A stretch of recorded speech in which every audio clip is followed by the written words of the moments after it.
Hey guys, welcome back to Contest Prep University. I'm Joe Klemczewski with Adam Atkinson. We are in our fifth and final episode in this third and final series on PEDs, with the exception of we may do one kind of feature length epilogue to this where we really get into how you can put this information together. But in this episode, we're going to finish up with diuretics. So we've gone through all of the non-androgenic type compounds and finally here, it's time to get on stage. And of course, Adam, I'm going to see if I can say this laughing out loud. You have to get, quote, dry. And so, of course, a lot of people still have remaining body fat and they think a diuretic is going to take care of that.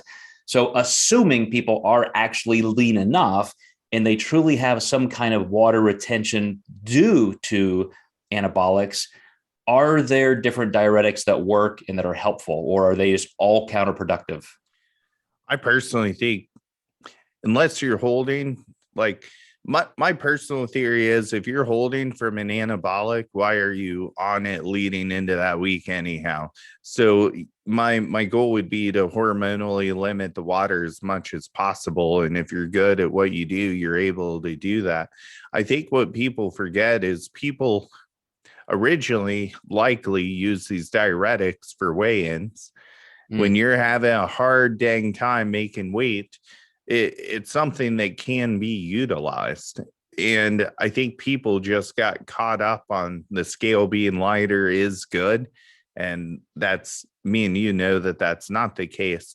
So I think maybe to make a weigh-in, but it's definitely something that is not going to make you look better. And I think that, some people swear by using a half a diazide, making them tighter, but you're drawing the water out of everything. Like you're never, even though it's a half a diazide, it's not just going to affect under the skin. It's going to affect in the muscle tissue.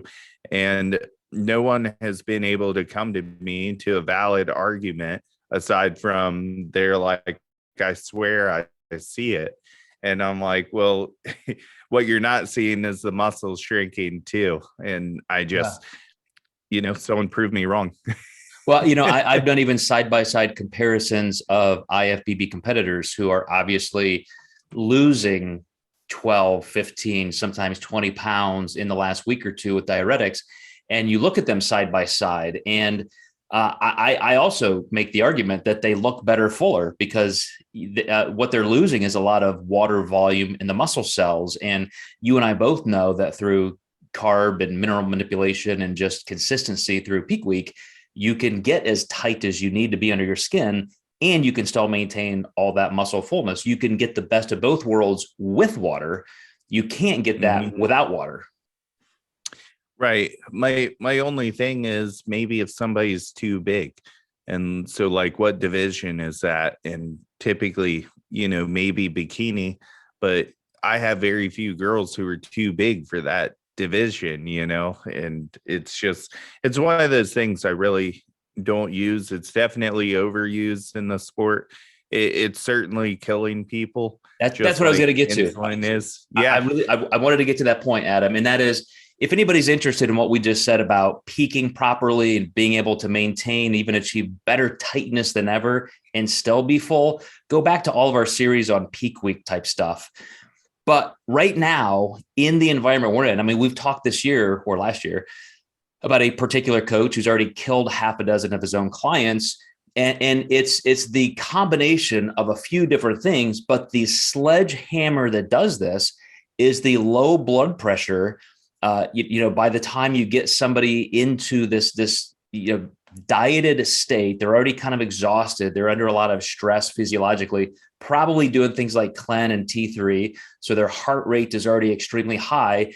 Then you drop their blood pressure down to next to nothing because you've completely dehydrated them, which is the first nail in the coffin.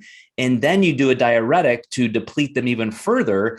Then the third is these are the same people who will completely eliminate sodium and jack up potassium, which pulls out even more sodium from muscle tissue, including your cardiac muscle. And even if you're 20 years old and healthy as can be, boom, your heart stops, you're dead. It's over. Mm-hmm. Yeah.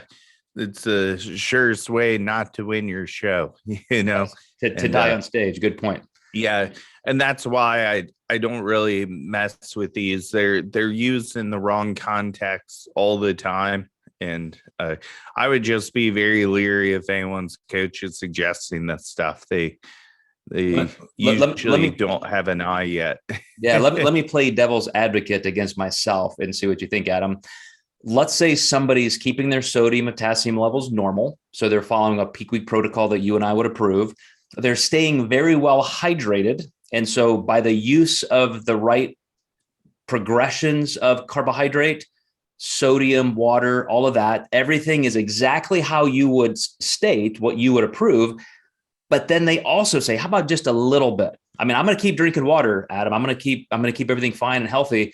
But would this just help me maybe get a higher rate of water turnover? Or is that all it's doing and you still get no real visible effect? Well, the problem is it's like taking a a dump truck and putting your salt and water in there and just emptying it.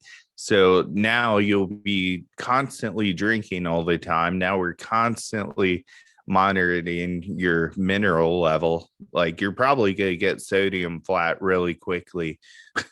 And then I'm going to have a hard time keeping you tight, because now you're working through that so much quicker, depending on the diuretic, whether it be potassium or sodium sparing.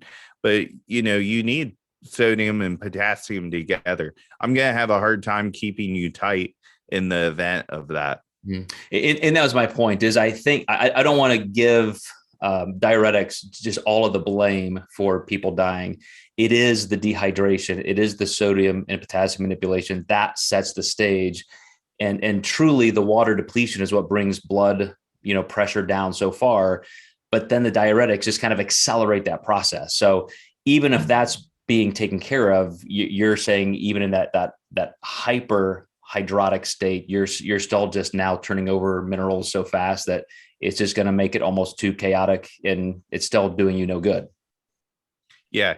And believe me, people go pro doing this, but they probably would have gone pro anyhow had it not been for this.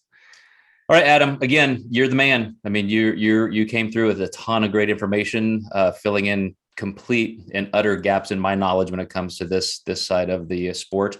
But I am looking forward to, we're gonna talk about this off camera. We're gonna try and get together for a feature, maybe with a guest or two, and really have a roundtable about, for people who are interested, how to do this safely. One of the things that Adam keeps talking about is minimum effective dose, being responsible, keeping your eye on long-term health, making sure you stay aligned with your goals originally, getting into the sport and so forth, and not carried away with just extreme things before you even know what's happening to you. So hopefully we're going to get somebody in here to talk about who's actually gone through that entire process and can bring some wisdom as well as knowledge to this. So we'll look for that, guys. And again, Adam, thanks. And we'll see everybody next time in Contest Prep University.